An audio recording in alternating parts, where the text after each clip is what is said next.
Era allí, estaba seguro.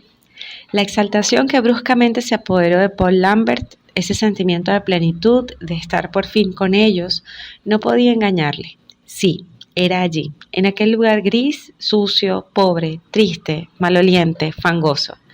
En aquel hormigueo loco de hombres, de mujeres, de niños, de animales. En aquel amontonamiento de chabolas de adobe. Aquel laberinto de callejas llenas de basura y de alcantarillas a cielo abierto. En aquella contaminación asesina de azufre y de humos, en aquel estruendo de voces, de gritos, de llantos, de herramientas, de máquinas, de altavoces. Sí, aquel barrio miserable del otro extremo del mundo era el lugar al que le había enviado su Dios. ¿Qué recompensa esa certidumbre absoluta de haber llegado por fin a donde tenía que ir? Contaría más tarde. Mi entusiasmo y mi ansia de compartir habían hecho bien al empujarme a emprender una experiencia que se consideraba imposible para un europeo. Estaba henchido de felicidad. Hubiera andado descalzo por encima del fuego. Unos días atrás, al bajar del tren, Paul Lambert había ido a visitar al obispo de Calcuta. Este último vivía en una hermosa mansión de estilo colonial rodeada de un vasto jardín en un barrio residencial. Era un anglo-indio de unos 50 años, de un aire majestuoso dentro de su sotana blanca. Llevaba un solideo violeta y una gruesa amatista en el dedo. «He venido a vivir con los pobres», le dijo simplemente el sacerdote francés. «No le costará mucho encontrarlos», suspiró el prelado. «Aquí, por desgracia, hay pobres por todos lados». Y dio a Paul Lambert una carta de recomendación para el párroco de un barrio popular situado al otro lado del río. Con sus dos torres pintadas de blanco, la iglesia se distinguía desde lejos. Estaba situada casi en el eje del gran puente metálico sobre el Hooghly, justo detrás de la estación. Era un edificio impresionante, adornado con vitrales de muchos colores y en el interior con muchas estatuas de santos, cepillos para las limosnas y ventiladores encima de los bancos reservados a sus fieles. Su nombre aparecía en un desafío lanzado a las multitudes de los refugiados que acampaban en la plaza y en las calles de sus alrededores. Se extendía en letras luminosas por toda la anchura del frontón: Nuestra Señora del Buen Recibimiento. El padre Alberto Cordeiro era originario de Goa. Tenía la piel muy oscura y unos cabellos ensortijados cuidadosamente peinados. Con sus mofletes y la redondez de su barriga bajo una sotana inmaculada, evocaba más la imagen de un monsignore de la curia romana que la de un párroco de pobres. En el patio que había ante su iglesia tenía estacionado su coche. Un ambasador con radio y varios criados de religión católica le permitían llevar una existencia cómoda dentro de su condición de cura de parroquia. La irrupción de aquel sacerdote extranjero con tejanos y zapatillas de deporte desconcertó al eclesiástico. «¿No lleva usted una sotana?», preguntó extrañado. «No creo que sea precisamente lo más cómodo para viajar por su país, sobre todo con el calor», explicó amablemente Paul Lambert. «Ah», suspiró el cura, «a ustedes los occidentales siempre se les respeta. Tienen la piel blanca.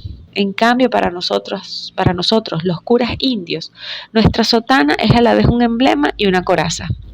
En este país que tiene el sentido de lo sagrado, la sotana nos asegura un lugar aparte». El indio leyó la carta del obispo. «¿De verdad quiere ir a vivir a un slum?». «Para eso he venido». El padre Cordeiro pareció escandalizarse.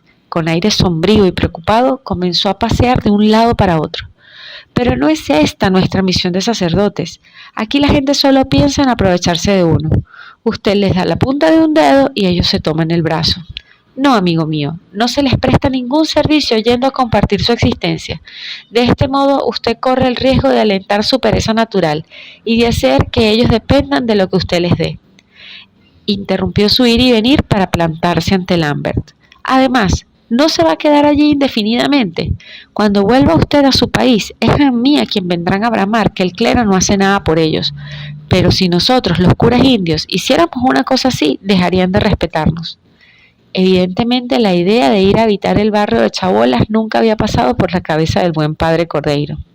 Lambert comprendería más tarde que aquella negativa a mezclarse con la población no se debía forzosamente a una falta de caridad, sino a una obsesión compartida por numerosos sacerdotes de guardar una cierta distancia con las masas, actitud debida al respeto tradicional por la jerarquía que impera en la sociedad india. A pesar de sus reticencias, el párroco se mostró comprensivo. confió a Paul Lambert a un notable de su parroquia, un cristiano anglo-indio que le buscó alojamiento en el gran slum que había junto a la Ciudad de la Alegría.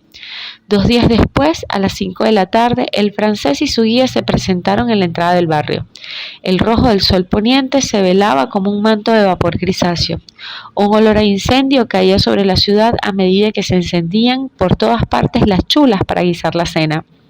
En los estrechos callejones, el aire se hallaba impregnado de un espesor acre que irritaba las gargantas y los pulmones. Un ruido destacaba sobre todos los demás, el de los accesos de tos que sacudían los pechos.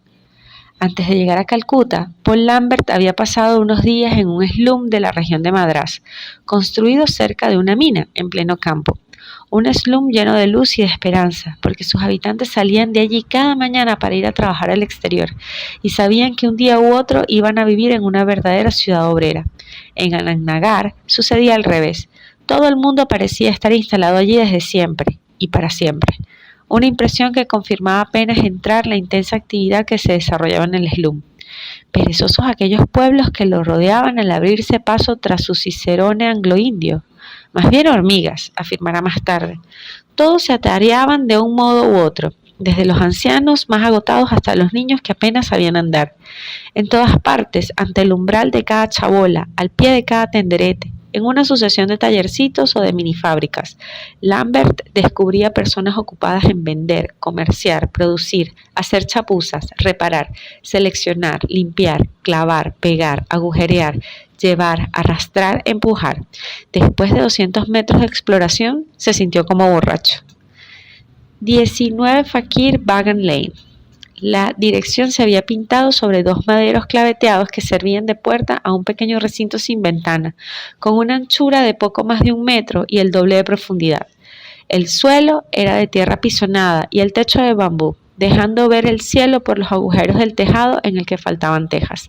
Ni un mueble ni una bombilla eléctrica. Exactamente la habitación que necesitaba, pensó Lambert. No puede ser más propicia para una vida de pobreza. Y además, con unos alrededores muy adecuados. Frente a la puerta paseaba una cloaca a cielo abierto desbordante de fangos negros y nauseabundos. Delante se elevaba un enorme montón de basura.